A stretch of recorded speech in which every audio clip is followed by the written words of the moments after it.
Good afternoon, good afternoon, good afternoon, everyone. Welcome to another episode of Spilling Tea. I'm your host, Tiffany Daniels, but first a sip.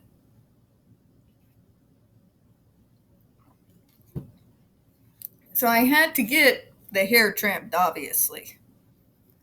So the hairstylist lady decided to, take me back to my early teen years, 90s.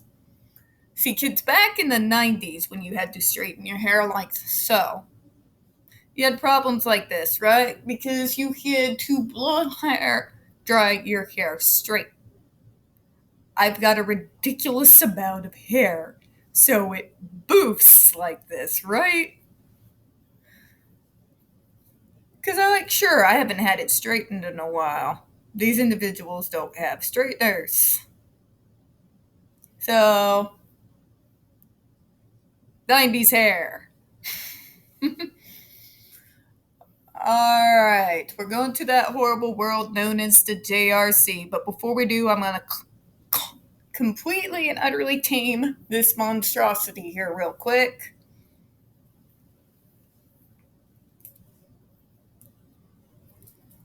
To have my usual sleeked back and actually in control hair back. And remembering why I used to straighten my hair to the point I burned it out in the 90s. Because mushroom hair.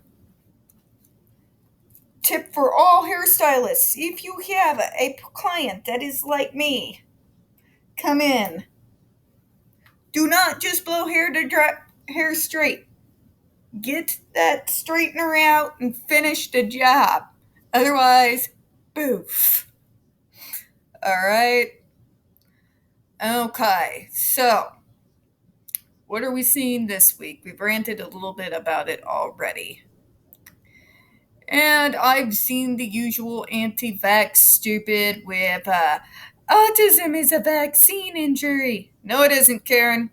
We did those studies starting the late 90s. Please quit drinking the Andrew Wakefield Kool-Aid. That's one of those names. Dr. Matthew Israel, Andrew Wakefield, A.H. and Jenny McCarthy. That hopefully that is self-explanatory to you. I do not want to explain the Jenny McCarthy thing again for those who weren't around for her special level of stupid. All right. So the stupid's been going on, and particularly in Republican circles, because this is the one that really pissed me off. We had one of those so-called conservative talking heads that's, I don't even know what they are, who goes around and sits there and says, they're celebrating Trans Day while they're burying the little girl from the shooting. See, nah, not my ass. You're not going to gaslight me with your bullshit. It is absolutely possible to care about the children and mourn for them. I mourn for children every day. I get a new report all the time of one of my own, an autistic child murdered, okay? You can care about one thing. You can care about more than one thing at once, okay? The reason why sane people have been protecting and speaking out about trans in the wake of this tragedy is because we knew what you Republican fuckers would do with it. I know I said I was going to watch my language. I'm trying to. Believe me, I really am. But on this one point, I'm not going to apologize. The reason why we've come out to speak in protection of their community is because we knew what the Republicans were going to do, especially the autistic community, because we've experienced it ourselves ad nauseum at this point. We knew you were going to take the actions of this one single individual and used it to paint the entire community with a broad brush and try to turn them into something that they're not and start your fear-mongering bullshit. And you have. I've sit here and watched you do it. You're trying to call the whole community terrorists. You're showing videos completely out of context, I might add, where you're talking about trans arming themselves. And see, they're against us. They're against us. Do you ever think maybe they're arming themselves because of you? Has this thought never crossed your all's mind? That maybe they knew where this was going to go, and they are acting preemptively. Radicalism breeds radicalism. When you separate an individual from their individual thoughts, decisions, and actions, and only single out one single thing about them, and then use that one single thing to attack an entire group of people, it is within reason for the people who are expecting that attack to try to prepare themselves. Am I saying this is a good thing? No. And I'm saying arm yourself, it's going to go to hell in a handbasket? No. At least not yet. I'm saying you've got to stop generalizing people in broad groups. We've got to stop this whole tribalism mentality and start looking at individuals and their actions separate from whatever else they might be. It means you take cases on a case-by-case basis. You don't do this crap of believe all men or believe all women or believe all anybody. Judge people as individuals on their own actions, on their own words, and their own approaches to life. Do not take the very disturbed actions of one individual and use it as a means and a way to target an entire group. This is what I mean when I say groupthink is a problem. The right will love when you say groupthink is a problem until you turn it around on them. Because they are the goddamn makers of groupthink. Okay?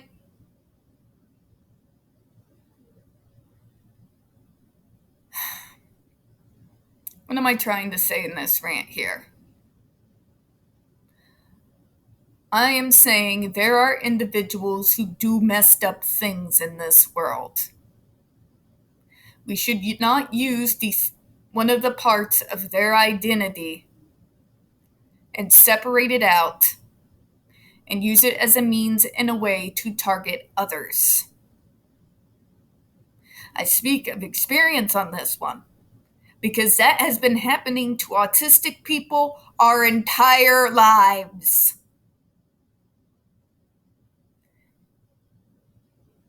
We have been stereotyped into hell.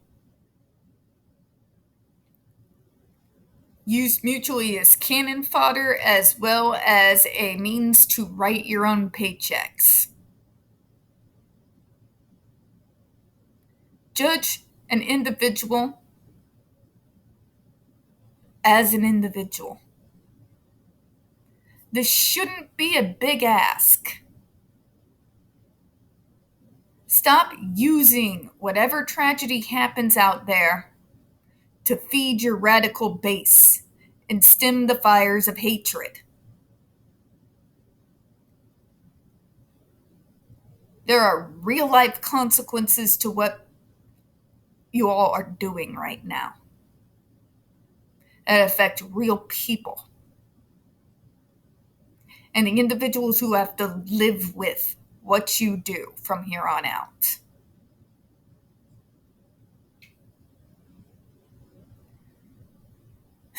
I don't know, maybe I'm a shit human being.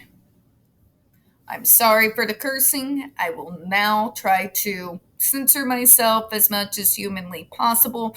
I just wanted to get it out there because I'm so tired. I'm so very tired. Now to the disclaimers. In the description box, you're going to find a link to the article that the Judge Rotenberg Educational Center doesn't want you to read. It's written by NeuroClastic, a small non-for-profit started by autistics for autistics, wherein they interviewed and surveyed over 900 ABA professionals in regards to the JRC's so-called behavior modification program. Matter of fact, the JRC doesn't want you to read this article so much they have threatened NeuroClastic with a defamation lawsuit if they did not remove it from the website. Well, NeuroClastic has refused, so you know the drill, folks. Please read that article and share it everywhere. We also have linked in there NeuroClastic's public statement regards to the defamation lawsuit threat, as well as a link to their GoFundMe. We are crowdfunding, folks, in case the JRC has the cojones to see through with their threat. We also have linked in there the Ozark's first article in regards to the Agape boarding school situation / now known Stone for Help.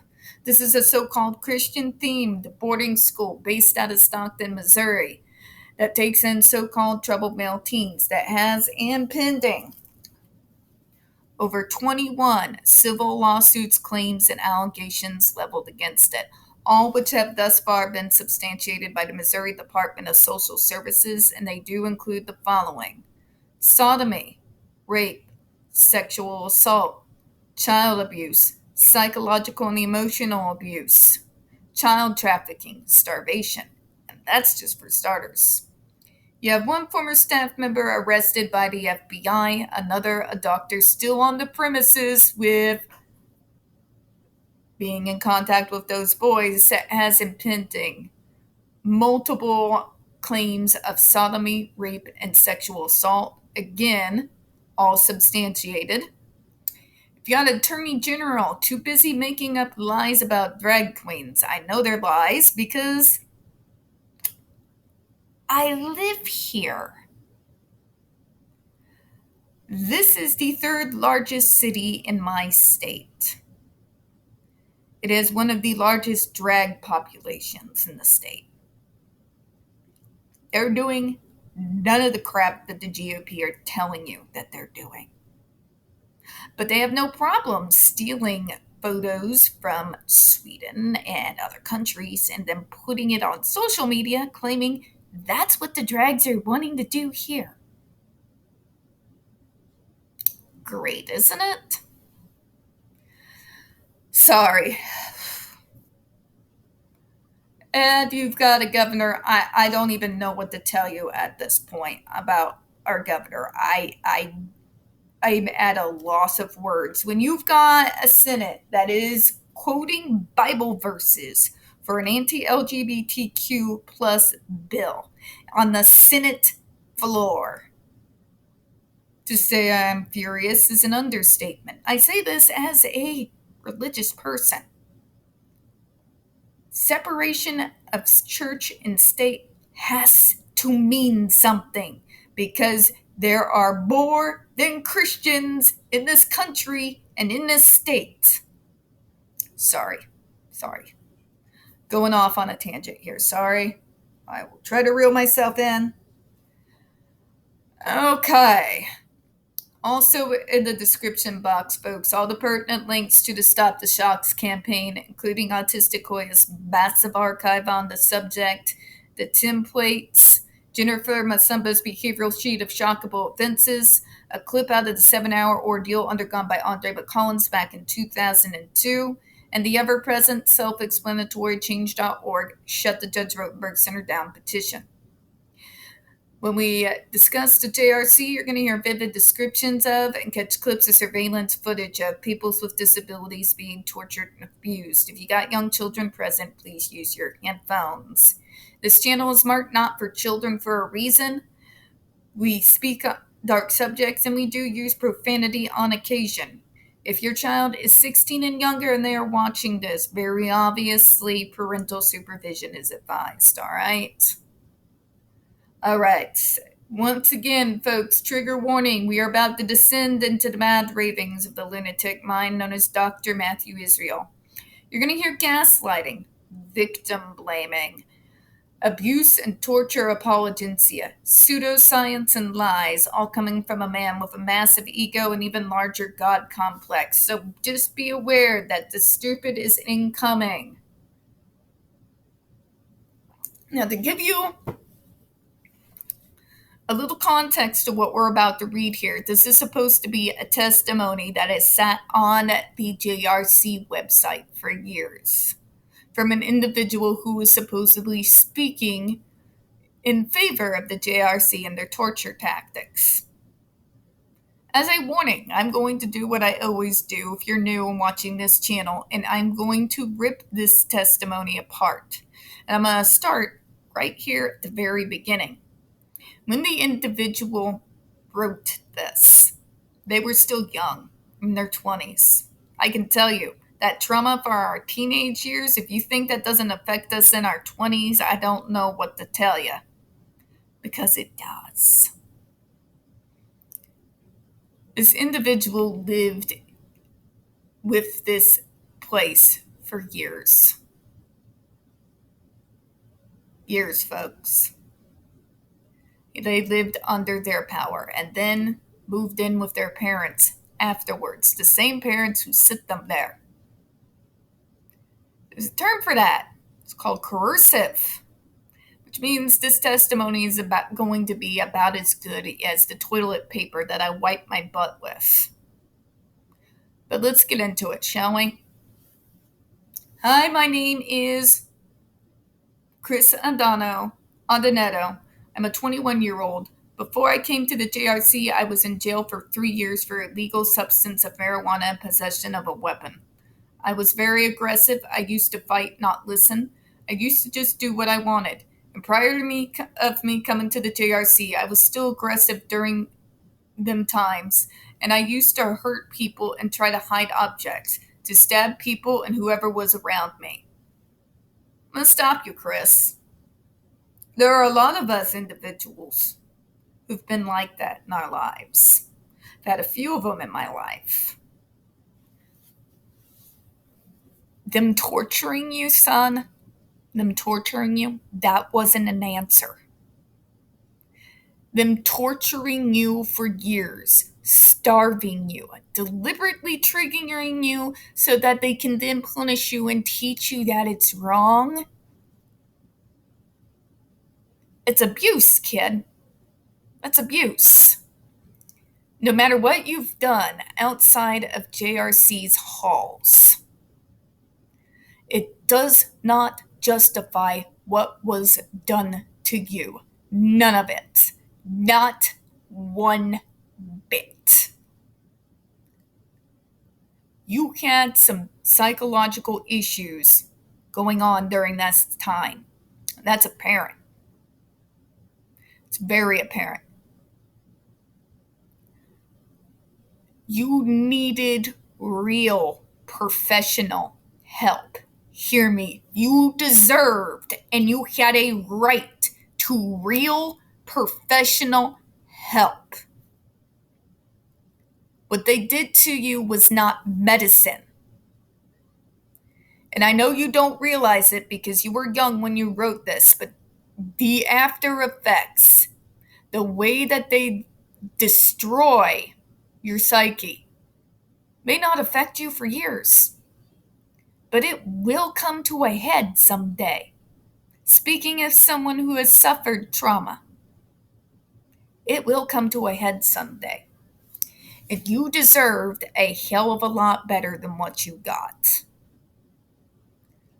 You needed professional help. You needed to be in a room with people who cared about you. Not be taken to a place where they were able to torture you with impunity. This is not an answer. And I can say this with my full chest because I know that they will never legally allow that device into the prisons on violent repeat criminals. There's a reason why. Your human rights were violated. Okay? But let's move on here as we read through this. To prevent from all that happening, I was in a small, isolated room with one staff and me. Tried to do my academics. I didn't do it. And after a year and a half, I was approved for electroshock treatment. And when I went on and received a couple, like most 20, once a week, after, I started realizing, I wasn't hurting no one else but myself.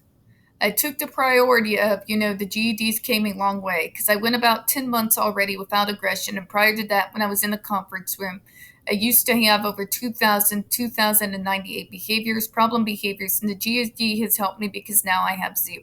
Allow me to stop you, kid. Take it from someone who's suffered abuse. Fear does work for a time. Fear can have lasting and long ramifications, which I'm warning you about now.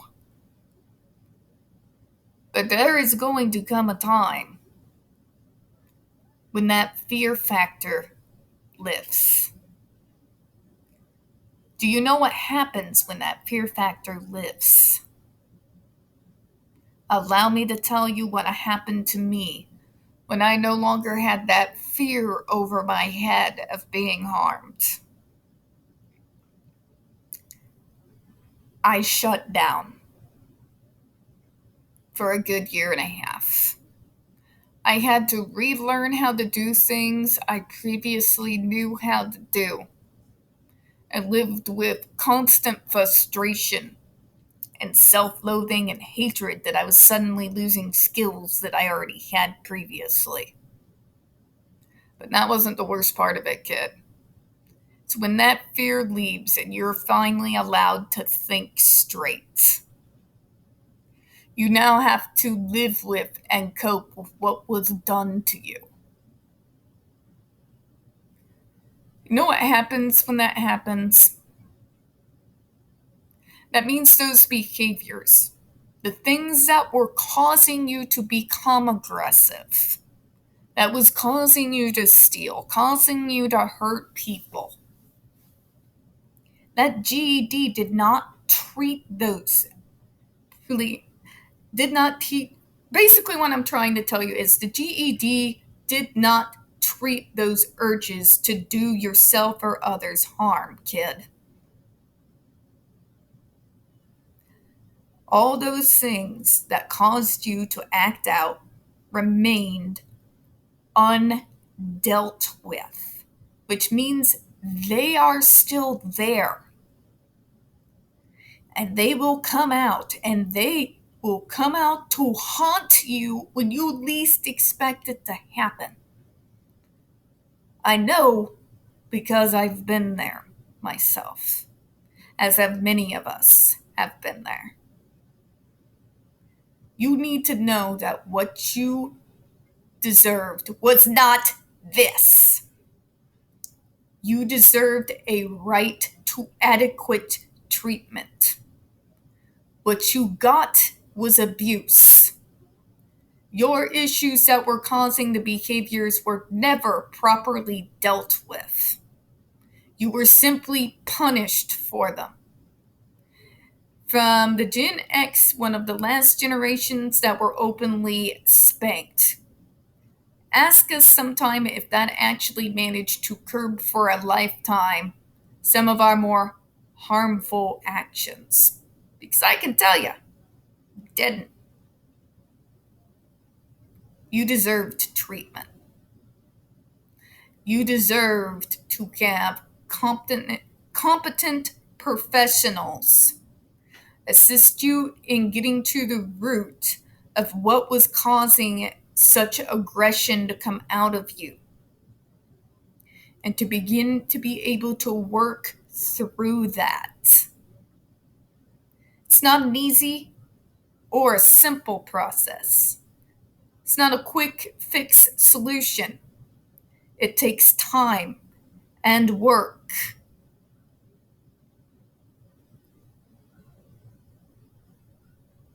But it's actually working towards a solution. It's working to help develop a more better you. That was the kind of treatment that you deserved. You got torture instead. And I hope if you're out there and you ever listen to this, that you will go and seek out a professional, because there's going to be a lot of trauma to unpack for you one day, on top of the other things that were simply buried and never dealt with.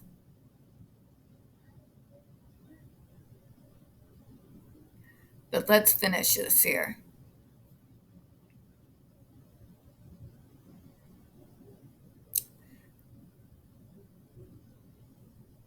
I am a flatline, and I felt it helped, and right now I have a job. I'm faded. I don't wear them completely no more, unless I exhibit behavior I would get a consequence for. My goals are to become a chef and receive my high school diploma, which I'm going to receive in 4 months, and to show the people that I hurt in the past how much it come a far, long way, and it's pretty much about it.